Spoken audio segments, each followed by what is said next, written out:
All right. Welcome back. Sorry for that. Kevin was sharing an incredible story about his faith in the Lord. Could you continue that, Kevin? Yeah, so I had a wreck in '07, driving to work, very simple. Typical Alabama weather, sunny behind me, rain pouring in front of me. As I topped the hill, there was looked like a virtual river. My car hydroplaned, and I hit a tree at 70 at the driver door.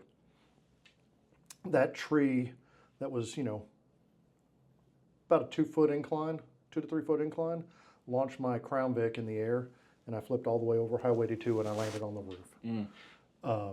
Truly, hand of God is the reason I'm alive here today. I was upside down, couldn't see where I was. Had been to many calls where we had found a car on the other side of the tree line that had been there for a day or two and no one noticed it. That was my fear. I had kids. I wanted to see my kids. Yeah. So I tried to extricate my own self out of the vehicle. I took off the seatbelt, fell because I'm upside down, and then I realized I couldn't move my legs, and it was a little scary there for a second. My officer survival kicked in. I remember wiggling my toes and going, okay, I'm not paralyzed. I can feel my toes wiggling in my boots. I figured I broke both my femurs. Called in my wreck.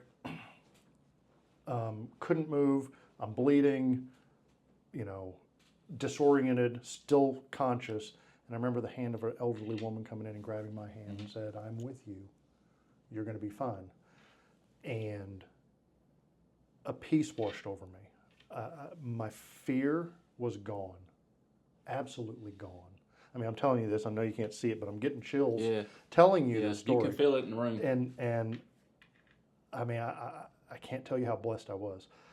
I truly believe that was a guardian angel because nobody on the scene ever saw that woman. But vividly, I can describe it to you and I can picture it to this day. It took them 45 minutes to extricate me out of the vehicle. I had to be life flighted to Baptist South. I had to learn to walk again. I am a walking miracle. Now, fast forward, I lost a friend to the similar type of accident. His name was Jim Fazette.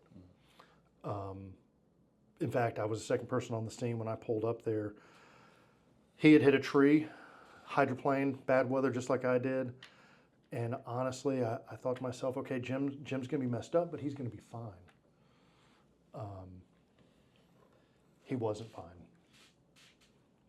After that, I had a lot of survivor guilt because we had similar wrecks. And, why did God spare me but take this good man? Because he was a good man. Good family man, good Christian. And I struggled with that for quite some time. And I had a man of God help me with that. And it changed a lot of my life. Because he told me, he's like, how many people have you saved in law enforcement? I don't know. Who keeps a track of that, right? I was like, there's been people I know I've saved their lives, whether it be through getting out of a bad situation, CPR, whatever. And he said, how many people have you taken the time to just talk to who were in the worst times of their lives? And that may have saved their life. As well, you can't even quantify that. He's like, what you're doing is God's work. He said, God has a plan for you and you're doing God's plan. He said, you're saving people, whether it's physically saving them or mentoring them or whatnot. And that brought me a lot of peace. And I've tried to use that in everything I do going forward. We serve a gracious God. And he puts us in places he needs us most. I truly believe that. Is he putting me in this race because he needs me there? I'm not smart enough to know that. But I know I have a calling for it. And, multiple people ask me to run. Citizens, just, Walmart, Dollar General, wherever I was. And I didn't commit to anything for months after a lot of prayer and talking to my family and everything else. I figured, well, if God wants me to take this avenue, we're gonna go at it. Now, I don't think God gives you anything He doesn't want you to work for, so I'm doing the work to try. But at the end of the day, God's plan will be God's plan, and I'm happy either way. I will, as sheriff, serve this community with a Christian heart. If somebody else becomes sheriff, I will still serve this community with a Christian's heart, and I will help that sheriff as well. Anything they need. Because again, at the end of the day, it's about our county and the citizens in the county and doing what is right. Period. End of the day. That's awesome. So my faith leads me in everything I do. Well, awesome. I appreciate you coming on here, Yes, Kevin. I appreciate you having me. I'd like for you to do one final thing. If you could have just addressed the people and just share your heart with them before we close. Well, as you've heard so far, I am a 23-year veteran of law enforcement. Been in Autauga County for most of my career. I am the only one of the candidates that has boots on the ground working in the county proper experience. I bring good values. I bring a wealth of experience, knowledge, and education to this job. And my promise is that you will see a sheriff's office that's proactive, is looking to help the citizens, every single one of them. No matter where you come from or what your needs are, we're here as a sheriff's office to help you. I will have an open door policy. If you want to talk to your sheriff, come see me.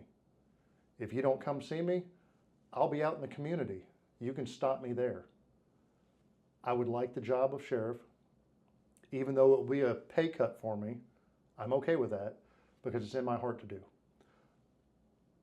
I would like to be your sheriff. If you will give me the chance, I think in 4 years, you will be very pleased with what you see out of the Autauga County Sheriff's Office. And I promise you, I believe in term limits. If you elect me to a first term, I will try for a second. After that, I think it'll be time to turn it over to some new blood. And I plan on, mentoring as many deputies as possible to give you a wealth to pull from for your next sheriff.